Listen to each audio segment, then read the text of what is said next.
Allez, salut tout le monde et bienvenue dans une toute nouvelle vidéo sur la chaîne de chez Cody. J'espère que vous êtes bien, bienvenue à tous chez Cody. Voilà, ça fait plaisir aujourd'hui, je vous retrouve pour un tout petit billet d'humeur. Bah ouais, j'aime bien faire ça de temps en temps. Parce que cette semaine, enfin en tout cas ce week-end, voilà, tout simplement, on a eu un gros week-end de catch et également un gros week-end de catch japonais. On a eu le gros show de Glate, j'en ai fait une réaction en live sur ma chaîne Twitch, je vais vous en parler bien sûr dans le mercredi, ce mercredi. On a eu également un gros show très bon de All Japan Pro Wrestling. C'est pareil, je vais vous en parler un peu plus du côté du mercredi, mais ça j'en ai parlé sur mon compte Twitter AJPWFR. Et également on a eu le début du N1 Victory, la fin des blocs du G1 de New Japan Pro Wrestling, sans parler que du côté de WWE il y avait également SummerSlam. Donc il y avait énormément de catch et beaucoup de catch japonais. Et c'est là que je me suis dit, mais en fait Cody, je pense qu'il y a beaucoup de personnes qui ne sont pas encore au courant de comment, pourquoi suivre du catch japonais actuellement en 2023. Et c'est important de le répéter parce que c'est vrai que j'en parle énormément moi sur ma chaîne, j'explique pourquoi regarder du catch japonais, pourquoi j'aime ça, etc. Mais c'est vrai que j'ai remarqué que quand même beaucoup de monde ne sait pas encore en 2023 comment regarder tout simplement du catch japonais et choisir quelle promotion, etc. Alors j'avais fait une vidéo il y a quelques temps de ça, je crois que ça devait être pendant la pandémie peut-être, ou ouais ça devait être vers là en tout cas, et j'avais présenté tout simplement plusieurs promotions de catch au Japon et j'avais expliqué pourquoi cette promotion était intéressante par rapport à une autre, etc. Bon voilà, mon avis a un peu changé par rapport à cette vidéo parce que j'en connais encore plus maintenant, il faut l'avouer. J'ai appris à connaître beaucoup plus de promotions que à l'époque où j'avais fait cette vidéo, et je me suis dit c'était intéressant aussi d'expliquer pourquoi voilà c'est facile et pourquoi il faut aller regarder du catch japonais en 2023. Déjà pour moi le premier truc là-dessus, et après on va y aller vraiment, bah, c'est facile d'accès. Et ça, vous le verrez, je vais tout vous expliquer dans cette vidéo. Bref, en tout cas, bienvenue chez Cody. Et puis c'est parti.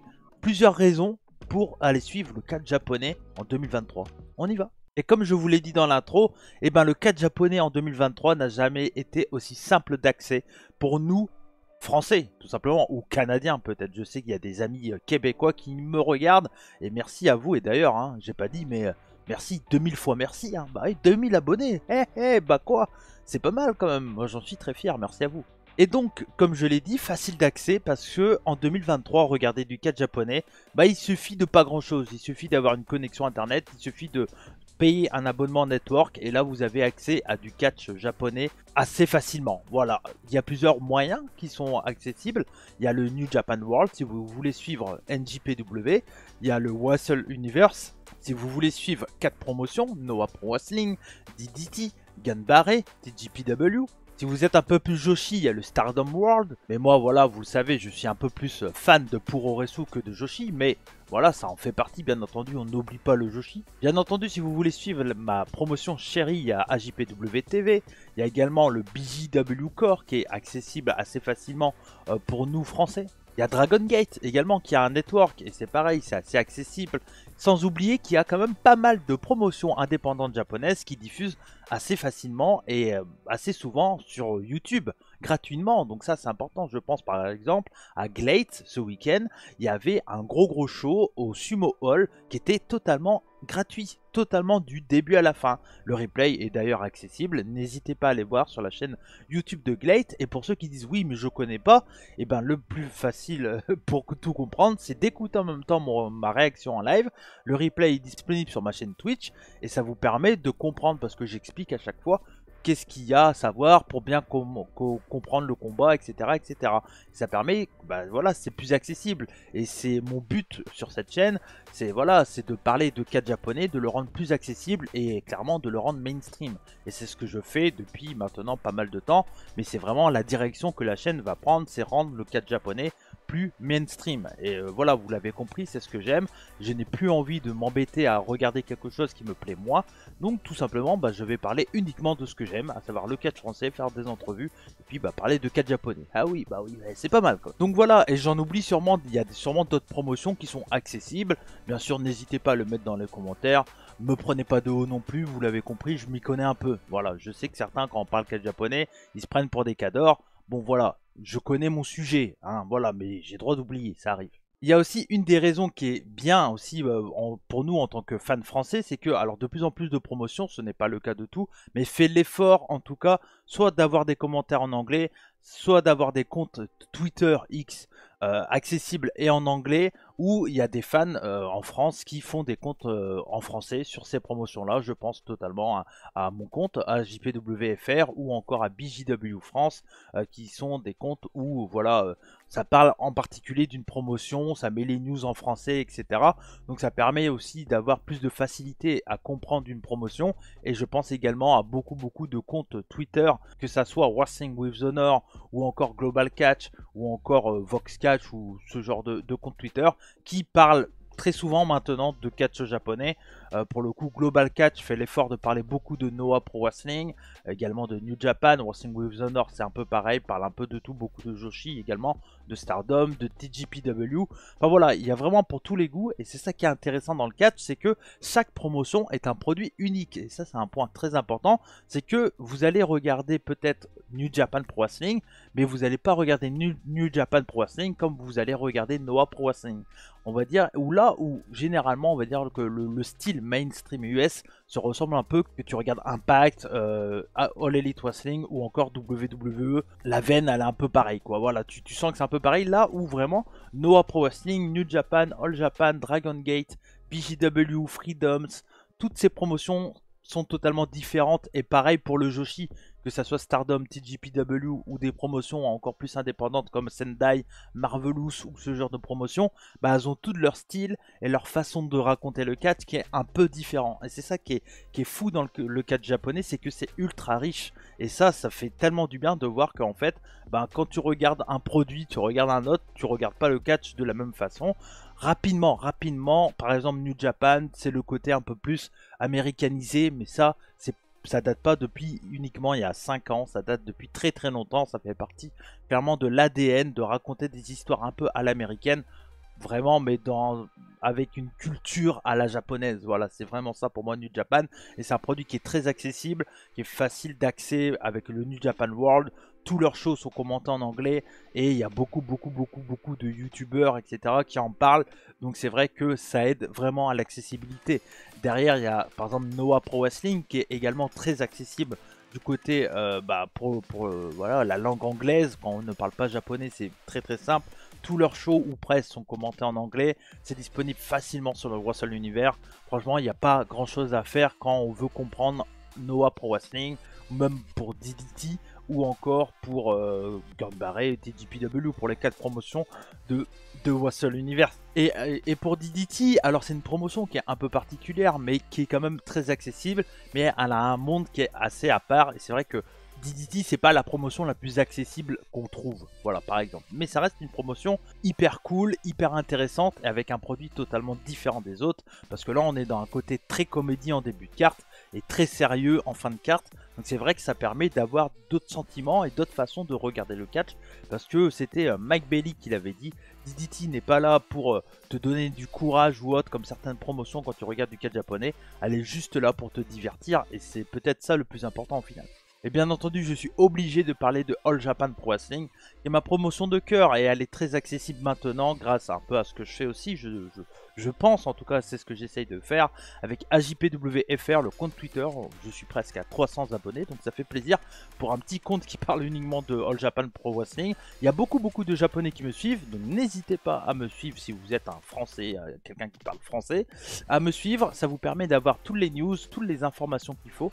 Et voilà, ça c'est pareil, c'est accessible, et c'est ce qui fait que le catch japonais est de plus en plus accessible en 2023. Et franchement, ça fait plaisir. C'est ce que moi j'essaye de faire en sorte que le catch japonais devienne un produit très connu en France. C'est mon objectif, l'un de mes objectifs avec ma chaîne YouTube, que ça soit de parler du catch français, de parler du catch japonais.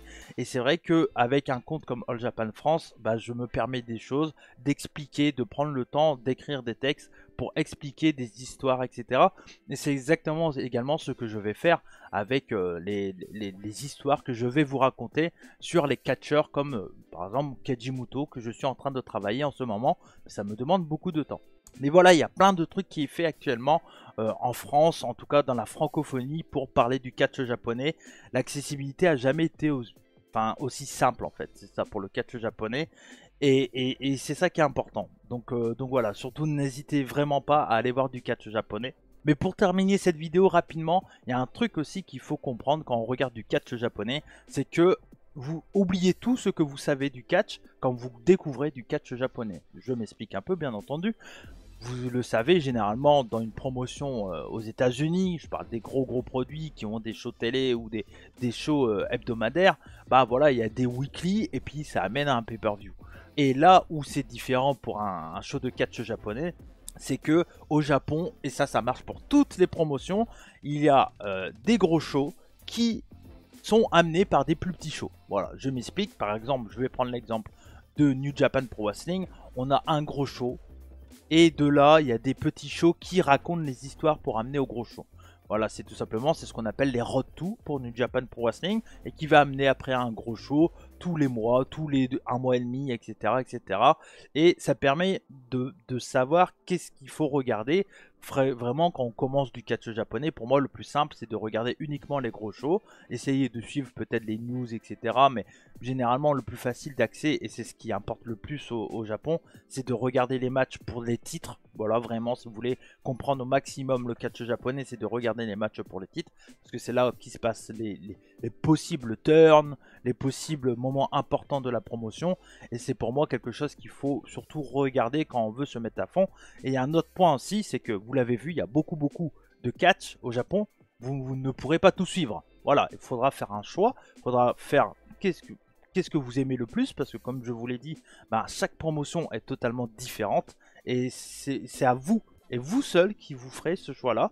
Le mieux au début, quand vous commencez un peu le catch japonais, c'est de piocher un peu partout, et vous allez voir, vous aurez vite fait des affinités, que ce soit avec des catcheurs, avec une promotion, parce que l'ambiance visuelle, les couleurs, etc. sont totalement différentes dans chaque promotion. Donc c'est à vous, et vous seul, qui vous ferez votre point de vue, et qu'est-ce que vous aimerez comme promotion. Moi par exemple, j'aime All Japan pour plein de raisons. J'aime All Japan pour son côté old school, pour son côté sérieux, pour sa façon de construire, que ce soit les histoires ou encore surtout les matchs, le storytelling des matchs. Et c'est ce que j'aime du côté de chez All Japan. Et puis il y a un côté très historique qui me plaît énormément du côté de chez All Japan. Et ce côté historique, ils en parlent encore et encore actuellement en 2023, malgré que ça fait 51 ans que ça existe. Donc ça, c'est quelque chose qui pour moi est très important. Du côté de chez Noah, c'est un peu le cas aussi. New Japan, l'histoire, ils en parlent énormément aussi, bien entendu. Depuis le décès de Antonio Inoki, on a eu beaucoup d'histoires autour de l'historique de New Japan Pro Wrestling. Et c'est vraiment quelque chose d'important pour le catch japonais. Et voilà, c'est vous qui vous ferez, encore une fois, qu'est-ce que vous aimerez comme style, etc. Donc ça, c'est important, c'est vous seul qui vous aimerez plus une promotion et qui fera le choix au final. Et pour terminer rapidement, donc du coup, quelque chose qu'il faut savoir, c'est comme je l'ai dit, il y a plusieurs styles différents. Et par exemple, du côté de Dragon Gate, c'est ce qu'on appelle du Lucharesu. Il y a du Deathmatch Wrestling également au Japon avec Freedoms, avec Big Japan Pro Wrestling. Il y a des promotions qui sont un peu plus hybrides avec plein de styles différents. Je pense à Glate, où à Glate on a 3 divisions dans cette promotion. On a une promotion de catch, la J Pro Wrestling. On a une promotion de shoot style, la Lidet UWF. Quand je parle de shoot style, et ça c'est important aussi, c'est un petit point. Le shoot style, c'est du MMA worké, tout simplement. C'est du pied-point, c'est du quelque chose qui se veut hyper vrai, hyper réaliste. Mais voilà, c'est prévu à l'avance, le gagnant, etc. C'est juste qu'il y a un côté très combatif et ouvertement annoncé comme ça se veut vrai, sauf que bon voilà, ça reste du catch. Tandis qu'il y a également du côté de chez Glate du MMA, il y a une promotion de MMA, c'est MMA Glate, et là par contre on est sur un truc 100% vrai, et voilà, il n'y a pas de qui gagne avant, etc. etc. Donc c'est hyper cool, et c'est ça qui est trop bien dans le catch japonais, c'est qu'il y en a vraiment pour tous les goûts, et également pour toutes les bourses, parce que c'est pas très cher au final de suivre du catch japonais, en tout cas quand tu es en France. Après, se déplacer pour aller au Japon, voir les shows en live et tout, ça c'est plus compliqué, c'est une autre histoire. Mais en tout cas voilà, c'était une petite vidéo que j'avais envie de faire, un petit point que je fais de temps en temps, où j'ai envie de vous parler du catch japonais et vous expliquer aussi pourquoi. Et là, le gros point, la grosse raison de cette vidéo, c'était, bah voilà, comment faire pour suivre du catch japonais, est-il si accessible que ça, comprendre rapidement. Alors je peux pas m'étaler, le mieux c'est de venir lors de mes lives, lors du mercredi par exemple, vous me posez directement la question dans les commentaires. Vous pouvez également soit dans les commentaires, limite n'hésitez pas si vous avez des questions. S'il y a plusieurs questions qui reviennent, je pourrais en refaire une vidéo pour répondre à vos questions. Donc surtout n'hésitez pas. Mon seul objectif sur cette chaîne, maintenant que vous êtes 2000, voilà clairement c'est de parler du catch japonais, de le rendre le plus mainstream possible, continuer mes entrevues avec le catch français, etc. etc. Et voilà, se faire plaisir parce que c'est ça le catch, c'est du plaisir avant tout. Merci à vous, c'était Cody, comme on dit chez moi. Banzai, et surtout n'oubliez pas, oui, soyez curieux. Ciao!